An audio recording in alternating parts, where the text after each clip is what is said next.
लोग लड़ाई करते हो, धर्म, धर्म, धर्म, धर्म करते हो। आज आप लोग जानेंगे कि धर्म का अर्थ क्या है? इसका क्या वास्तविक अर्थ होता है जो स्वामी विवेकानंद जी बताए, महान विचारक दिए। तो थोड़ा-सा स्वामी विवेकानंद जी के बारे में हम लोग जान लेते हैं। स्वामी विवेकानंद जी बचपन से ही बहुत बुद्धिमान व्यक्ति थे, बहुत कुशल व्यक्ति थे। बचपन से ही दिख जाता है इंसान कितना वो अ, कितना बुद्धिमान है, कितना वो प्रगति करेगा। बचपन से ही उसका कार्य से दिखता है। उन्हीं में से एक थे स्वामी विवेकानंद जी। स्वामी विवेकानंद जी का जन्म है 1863 में हुआ था कलकत्ता में और लगभग 39 इयर्स उन्होंने इस दुनिया में जीवन यापन किए और वो उनका देहांत हो गया।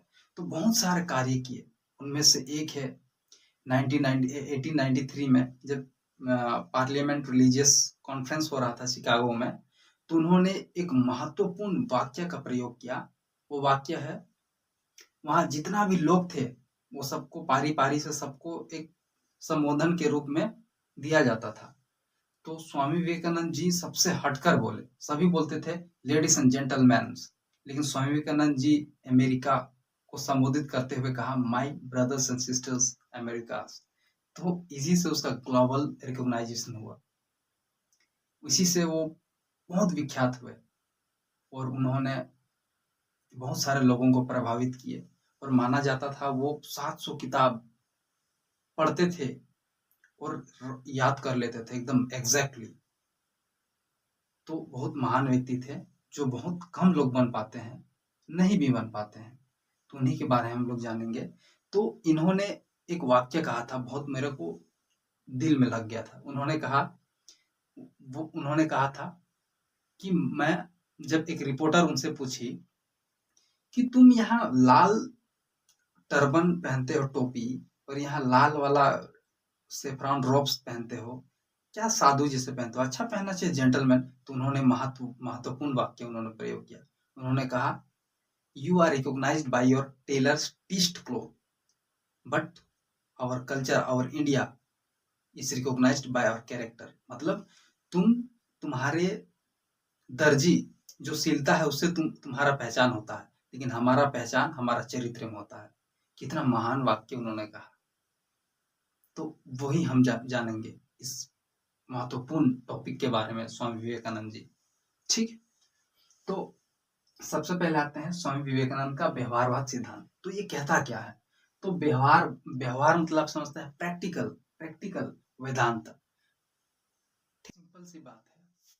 वेदांत, वेदांत का मतलब होता है, वेदा का उत्पत्ति होती है वेदास से, जो एक the holy book of Hindu. तो it is both based on Hindu philosophy Vedanta. तो व्यवहारिक मतलब प्रैक्टिकल, और वेदांत जो वेद से उत्पत्ति हुई है, उन्होंने प्रतिपादित किया प्रैक्टिकल वेदांत। मतलब हम वेद से क्या हम प्रैक्टिकल तरीके से कर सकते हैं, उन्होंने प्रतिपादित किया, बताया। तो पहला आता है सार्वभौमिक एकता और अस्तित्व का एकता। ठीक है। तो स्पष्ट है मतलब से ही, सार्वभौमिक एकता, यूनिवर्सल वननेस एंड अस्तित्व के एकता, एग्जिस्टेंस ऑफ यूनिटी। तो सिंपल सी बात है, उन्होंने साफ तौर से कहा है कि जो हमें यूनिवर्सल वननेस है, सभी लोगों को एक होना है, यूनिवर्सल वननेस एक होना है, तब तो हम इस दुनिया में, इस ब्रह्मांड में, इस पृथ्वी में हम अपना अस्तित्व को निखार सकते हैं। हम अस्तित्व है हमारा, एकता, क्योंकि पूरा ब्रह्मांड बना है, सब मिलके, एक मिलके सब चीज जुड़ा हुआ है।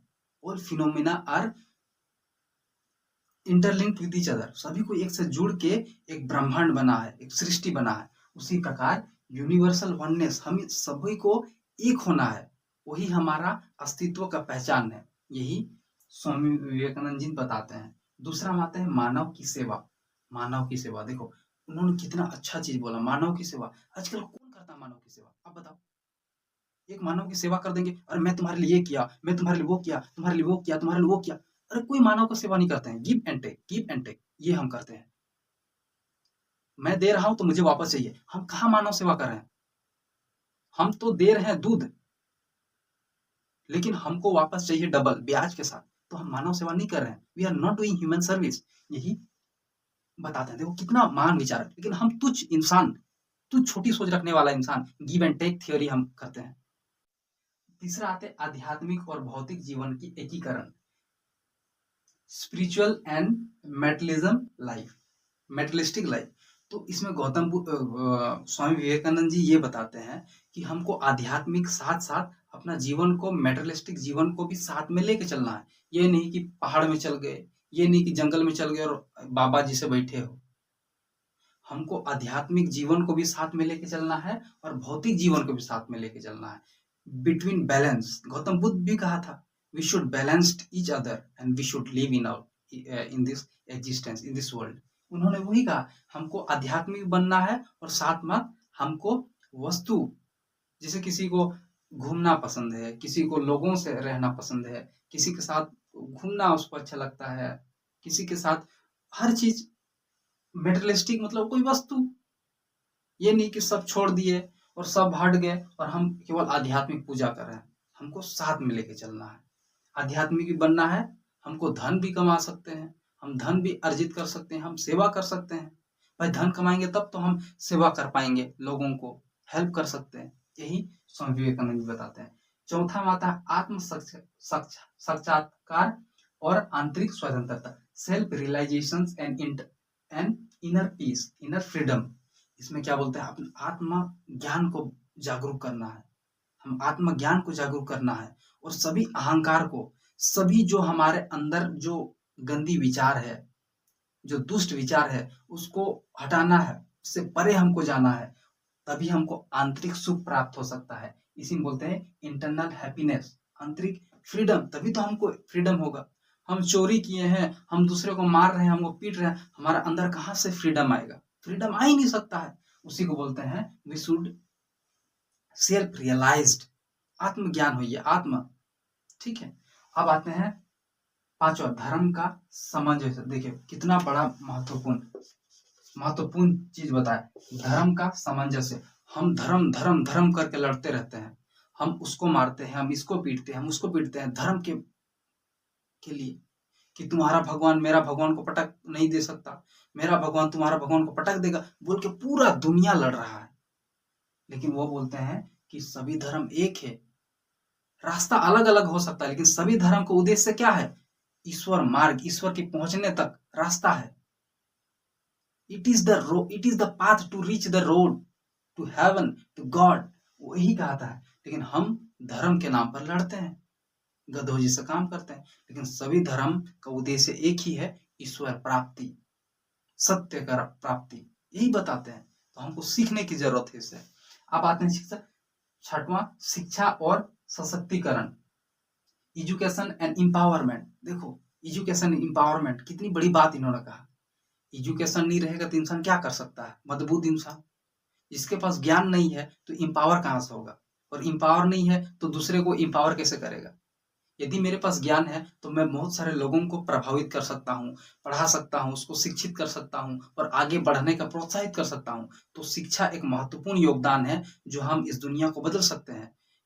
डॉक्टर भीमराव अंबेडकर भी कहा, education is only the tool which we can empowered, which we can self evolved and we can influence the people।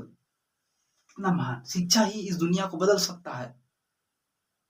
आध्यात्मिक शिक्षा और सशक्तिकरण। ठीक, अब आते हैं सातवां, साहस, शक्ति और निडरता। निडर, तो साहस मतलब इनकरेज, शक्ति स्ट्रेंथ, और निडर मतलब फियरलेसनेस। तो हमको जगाना, हमको एकदम शक्तिशाली बनना है, हमको डरना नहीं है, हमको साहस बनना है। क्या चीज में? सच्चाई में, ट्रूथ में। भाई हम सच्चाई करेंगे तो हम क्यों डरेंगे? हम गलत काम करेंगे तब तो डरेंगे। हम किसी को चोरी कर दिए या कोई इंसान किसी का मार दिया, उसको पीट दिया, मार दिया, तो वो डरेगा अंदर से। लेकिन सच्चाई इंसान कभी नहीं डरेगा, मैं तो मारा ही नहीं हूं, मैं तो अच्छा सही धर्म में हूं, सही काम कर रहा हूं, तो मैं क्यों डरूं? तो यही बताते हैं, साहस, शक्ति और निडरता तब आएगा जब हम सच्चाई को अपने अंदर समावेश करेंगे। अब आता आठवां, व्यवहारिक नैतिकता और नैतिकता, practical morality and morality. Practical morality, अब देखो इसमें एक बहुत बड़ा अर्थ छिपा है। प्रैक्टिकल मोरालिटी, हम केवल बोलते हैं अच्छा काम करो, हम अच्छा ये करो, वो करो, अच्छा करो, केवल हम बोलते हैं, हम करते नहीं है। तो प्रैक्टिकल बनिए, ये बोल रहा है प्रैक्टिकल। कितना महान बात इन्होंने कहा, प्रैक्टिकल बनिए आप। आप केवल मुँह से मत बोलिए, आप करके दिखाइए अच्छा काम। आप लोगों को आगे बढ़ा के दिखाइए। आप बोल रहे हैं तो उस चीज़ को करिए। जैसे मैं आपको पढ़ा रहा हूँ, मैं अच्छा-अच्छा चीज़ बोल रहा हूँ और मैं दूसरे को गाली दूँगा, मैं दूसरे को पीटूँगा, मेरा कोई वैल्यू है? No, there is no value within मी। तो यही बोलते हैं, केवल मुँह से नहीं बोलना है, क्या सब करना है? करके दिखाना है, प्रैक्टिकल तरीके से करना है, ओनली थियोरेटिकली बोलना नहीं है। समझ गए? अब आते हैं 9वां, गतिशील गतिशील क्रिया, कर्मयोग, डायनामिक एक्शन, कर्मयोग। अब इसमें क्या बोला है कि हम अच्छा कर्म करना चाहिए। और अच्छा कर्म हम कब करेंगे? जब हम ज्ञान प्राप्त करेंगे। और इन्होंने कहा इसमें गतिशील कि हमको निरंतर करते जाना है, डायनेमिक एक्शन लाइए। गतिशील अपने कर्म को निरंतर करते जाइए, यह नहीं कि आप रुक गए। स्वामी विवेकानंद जी बताते हैं कि जो हमारा कर्म योग है, उसको अभ्यास की वकालत की उन्होंने, और हमको बोला कि निरंतर प्रयास करना चाहिए अपने अच्छे कर्म के लिए, निस्वार्थ भाव से। अपनी जो भी इच्छाएं हैं, बुरी इच्छाएं, उनको त्याग करना है और निरंतर अच्छे प्रयास के लिए हमको प्रगतिशील रहना है और अपने शुद्ध मन से, निस्वार्थ भाव से हमको विकास की पथ पर, व्यवहारिक पथ पर आगे बढ़ते रहना है।